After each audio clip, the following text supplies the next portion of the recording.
Welcome back. Another rapid review with the Gifted Academics team. Again, today, talking about the CISSN, that is the Certified Sports Nutrition Exam through the ISSN, the premium sports nutrition certification on the market.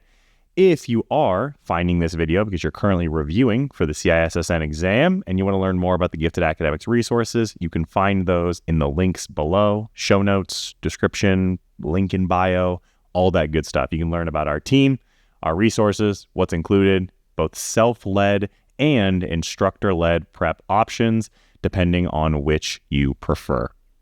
All right, today's lesson comes from Chapter 5. If you've already read through the CISSN book, the text, you know that Chapter 5 is one of the more complicated ones. So you may see another video from this chapter discussing some of the more advanced topics here. I believe this chapter was written by Dr. Willoughby.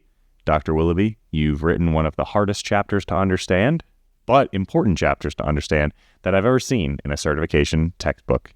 The topic of today is going to be this anabolism versus catabolism ratio. Whether you're working with athletes or lifestyle clients, bodybuilders, I want to lose body fat, I want to gain muscle mass, I want to run faster, jump higher, compete in whatever it may be, chances are you're going to run into misconceptions around both anabolism and catabolism, anabolic and catabolic reactions, how to maximize anabolism, and how to minimize catabolism. Most of your general population individuals who are at least somewhat into resistance training, and most of your athletes will understand the basics of like anabolism is good. I think we want to maximize that. Catabolism is bad. We want to keep that to a minimum.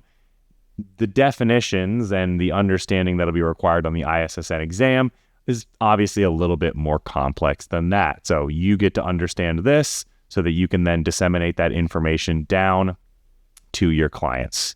All right, starting off with basic definitions here. We definitely want to know what these words actually mean before we start to apply them. So anabolism is any chemical reaction, and again, we're talking about in the human body here, so please don't comment on this with some crazy physics definition.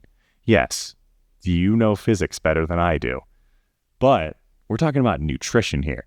So in the scope of the human body and nutrition, anabolism involves any chemical reaction causing different molecules to form larger and more complex ones. So at the basic level, an anabolic reaction is a reaction that consumes energy. It utilizes energy to take small molecules and combine them together to create larger molecules. In the human body, when people talk about anabolism, they're most often talking about muscle protein synthesis. So we use that as our example. The body takes amino acids from the free amino acid pool in the blood, combines them to create a larger molecule like a peptide, a polypeptide, all the way up to skeletal muscle. So the process of going from I eat protein, my body breaks that down into amino acids, the body absorbs those amino acids are then combined back together in the order and amount needed to then create skeletal muscle. There's a lot of steps in the middle there, but that's the basics of that anabolic reaction. So for you to remember, anabolism, it consumes energy and it goes from small molecules to big molecules. Catabolic reactions are the opposite of that. They are chemical reactions that denature or break down complex large molecules into simpler ones for energy production. So these are reactions that release energy and go from complex or large molecules broken down into smaller ones. An example of this would be that the body's storage form of carbohydrate is glycogen. That is a bunch of glucose molecules bound together. When the body needs energy, it will take that glycogen, break it down into glucose, and then that glucose can be used for ATP resynthesis.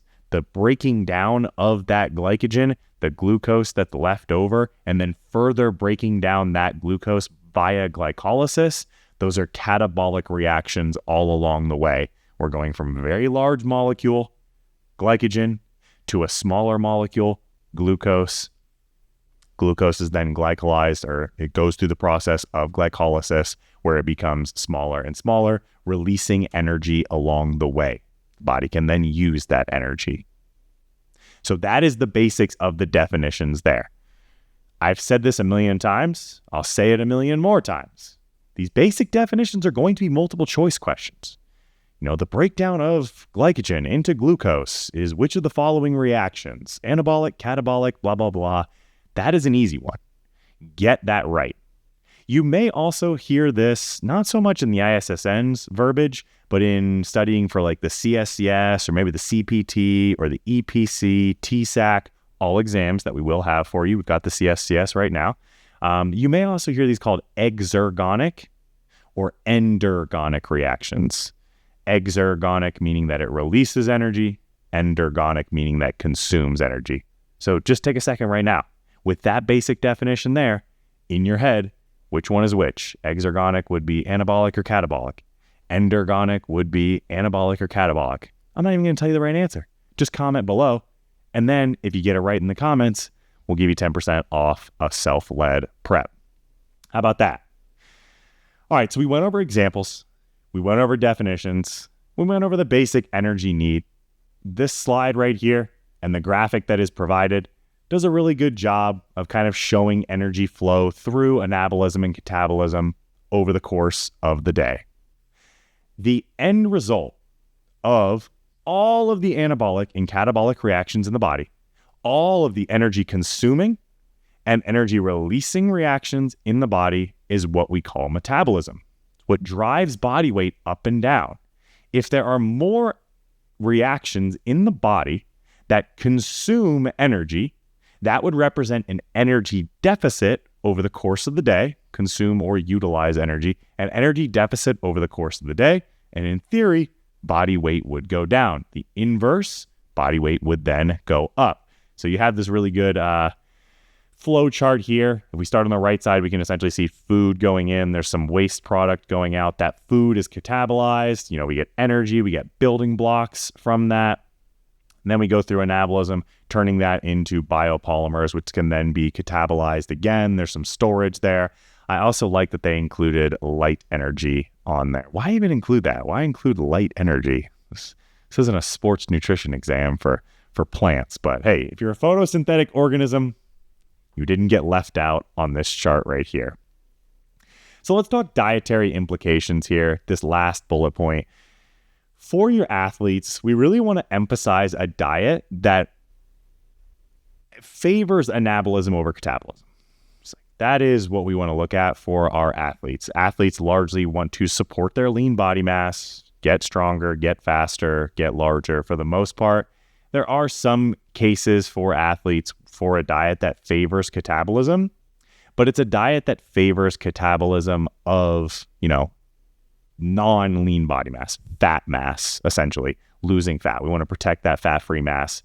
The example that they give in the book, or what they highlight in the book, is that a hypocaloric, meaning that an energy deficit, a low calorie or a calorie deficit diet, combined with low protein diets, will always favor a higher rate of catabolism. And this is a diet that you'll see individuals who maybe aren't super plugged in, super knowledgeable in terms of their nutrition, they go for. It's a very low calorie diet, also happens to be low in protein.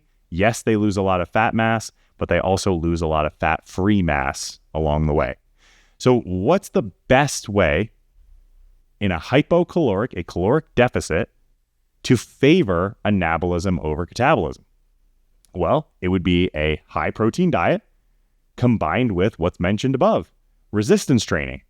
So resistance training is your best tool for long-term anabolism, tissue remodeling, and lean body mass retention. So if an athlete comes to you, say, I want to lose some body fat, but I'm worried about catabolism, you say, fear not. I'm going to start you on a high protein diet, going to be doing plenty of overloading resistance training. Your fat-free mass is safe with me. The inverse of that being what we often see in weight-controlled sports, resulting in non-functional overreaching, overtraining, and the injuries that come with that. So these are the basics of anabolism and catabolism. It's probably the biggest lesson or the most important takeaway from chapter 5. Some other pieces in here that we'll mention in future videos, but for the sake of this video here, for the sake of this slide, that's what you want to know. Your definitions, your implications for your athletes, and how, in practice, do I write a diet that favors anabolism over catabolism. Good luck with the rest of your studies. Again, if you want to learn more about the gifted academic resources, you can find those below. We will see you on the next video. And in the meantime, stay gifted.